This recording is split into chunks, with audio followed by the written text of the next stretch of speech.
Carter's Kitchen, 214 Edith Avenue, Maplewood, Ohio. The neon on Carter's Kitchen hummed like a stubborn pulse against the winter night. The sign had been there since Darius Carter's father put it up.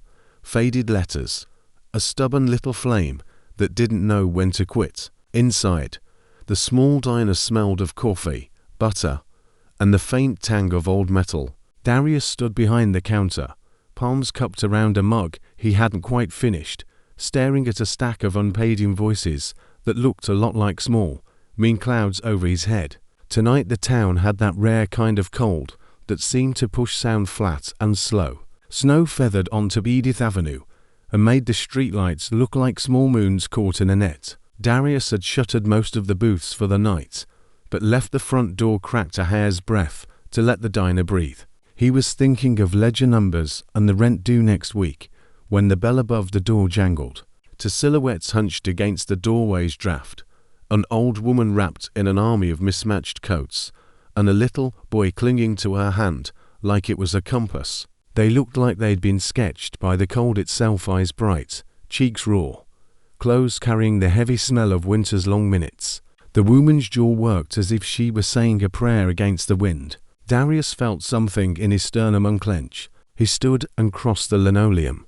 Up close, she looked older than she should have, but her name badge stitched, faded, said Eleanor Watson. The boy's toothy grin lit up his face when he spotted the warm light. "Hey there," Darius said, voice low enough not to startle. "You two okay?" Eleanor rocked back on her heels, like a woman testing a shore. "We're cold," she said. Her voice had that brittle honesty survivors develop. "My name's Eleanor. This is my grandson, Ethan.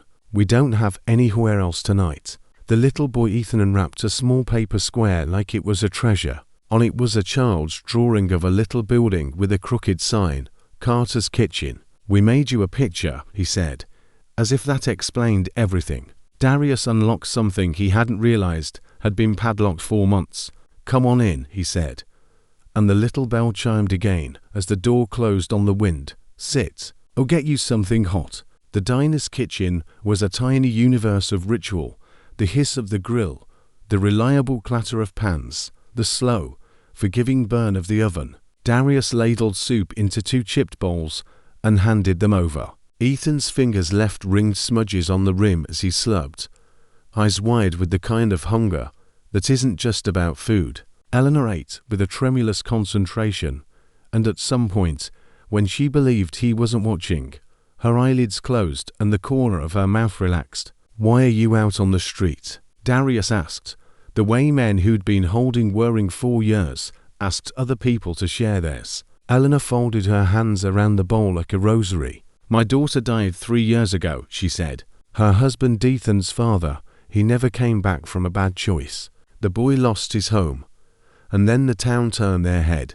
I have a pension, but it isn't enough. We tried. I tried to hold on to what I could. The landlord brought men in.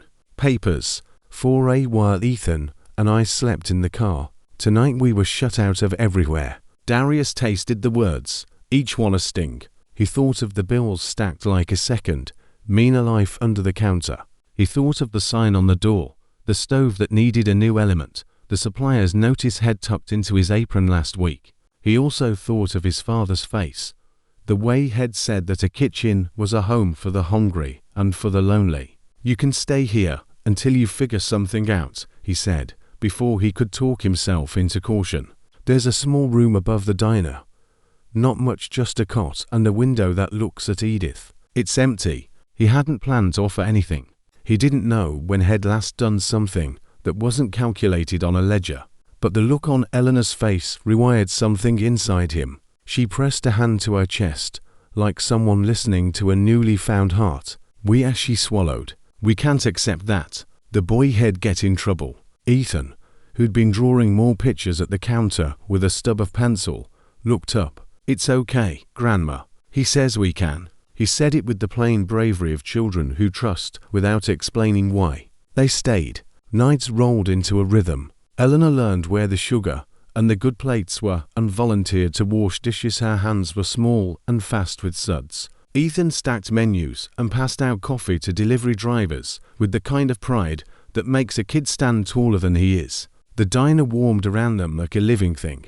Darius found himself saving crusts of cornbread for the two of them and opening early, because Ethan needed pancakes for a school day he might never attend otherwise. Word spread through Maplewood like yeast in dough. A few neighbors came in, curious at first, then regulars, then protective. Mrs.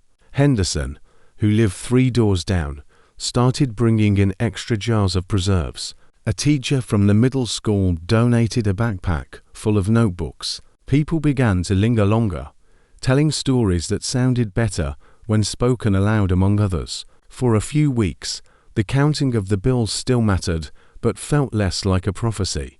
The diner hummed again. Darius slept less on the couch and more in a pile of small, honest satisfaction. Then, in late January, when winter was at its meanest, a car rolled down Edith Avenue and parked where headlights made bright pools in the snow. A man in a tailored coat stepped out, flanked by 2 other men who looked bred for intimidation. Mr. Mallory, dressed like someone who considered compassion a tax, smiled a smile that had practiced cruelty. "Mr. Carter," he said, the name as much a measurement as an introduction. "We've been more than patient. $50,000 is a long way from a handshake." Darius felt the old ledger rise up in his throat. "I don't have that." "You have until Friday," Mallory said. "You don't pay, we take the place back. There are liens. There are threats. We do our job." His men straightened their coats as if stiffening the air. Mallory's presence was a shadow that reached into the kitchen and left a chill colder than the snow. That night, the diner sat heavy with whirring. The next day, a man left a cardboard box by the door and a note. "Well, help." It had no signature. A woman who came in to eat began humming as if to drown the fear. Kids from the neighborhood knocked on doors and asked for jars and coins. A teacher created a fundraising flyer that hung on the bulletin board beside the job postings. "Save Carter's food and community." Eleanor sat at a corner booth and watched Darius watch the sky. When she reached out and touched his hand, he thought of all the times his father had said, "You don't save the world, you just keep doing what you can." He started waking up early and staying late in a new way, not from fear, but because he'd learned something in the warmth. You feed people, and sometimes they feed you back. By Wednesday, a little community had formed. A local handyman offered to fix the leaking roof for the price of a hot meal. A barber came by to give haircuts for donations. On Friday evening, Mr. Mallory returned, briefcase closed like a coffin lid. But he paused at the door because the diner was full in a way he couldn't calculate. People had come with casseroles and quilts, cash and checks, and also with something Mallory had forgotten existed in the profit and loss columns: stubborn human loyalty. "You really think that will change anything?" Mallory asked, watching volunteers pack box dinners for a shelter van. "Not by itself," Darius said. He had a piece of paper in his hand, a ledger of donations, a petition signed by neighbors, an offer from a local councilwoman to help mediate. He felt smaller and braver than he'd thought possible. "But it shows we're not just the sum of our debts." Mallory set his jaw. For a long second, there was a quiet like a held breath. Then he did something no one expected. He laughed, a short, surprised sound. "You people are sentimental," he said, "but you've got 2 weeks. Make a plan." The relief that followed was not a clean victory, but the soft, tremendous kind that came from a neighborhood refusing to be erased. Weeks passed. The donations patched some holes. A local bank agreed to low-interest restructuring, but the councilwoman put a word in. Carter's Kitchen kept serving, and in doing so mended a few things that numbers couldn't touch. Ethan got better restored by onion soup and school projects, and the sudden constancy of having a bed each night. Eleanor went to meetings and learned to file forms, and to be fierce in a way that surprised even her. She opened a small binder of job listings on the bulletin board and helped other folks fill out applications. The room above the diner became not just a temporary shelter, but a place where people could come for a night and sometimes for a new start. On a spring morning, Darius found a scrapbook on the counter. The front page had Ethan's clumsy handwriting: "Family, Carter's Kitchen." Inside were pictures, volunteers serving, dinners handed through the doorway, a child with pudding on his chin, and Eleanor laughing with so much of her face that it seemed to loosen whatever grief had been stuck there. A small note tucked in the back read, simply, "From neighbours who remember how it felt." Darius closed the book and looked out the front window at Edith Avenue.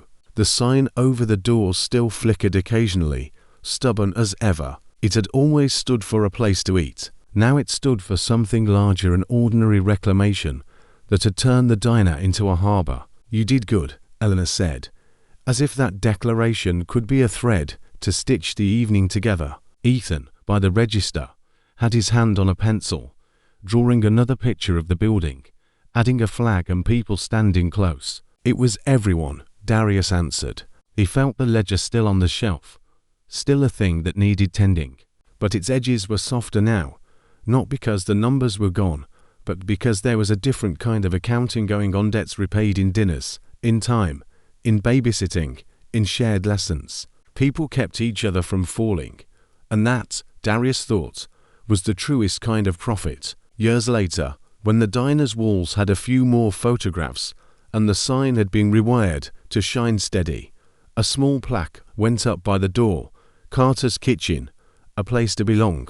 Under it, someone had taped a child's drawing, a crooked building with a crooked heart. On cold nights, the neon still flickers, but the light doesn't tremble alone anymore. It finds company in the faces that come through that door. In a town that could have measured everything in money and found itself wanting, a little kitchen became proof that what people have to give is often more than what banks will ever list. Love, it turned out, was main ingredient, the one no ledger could capture, and the one that made the whole place feel like home.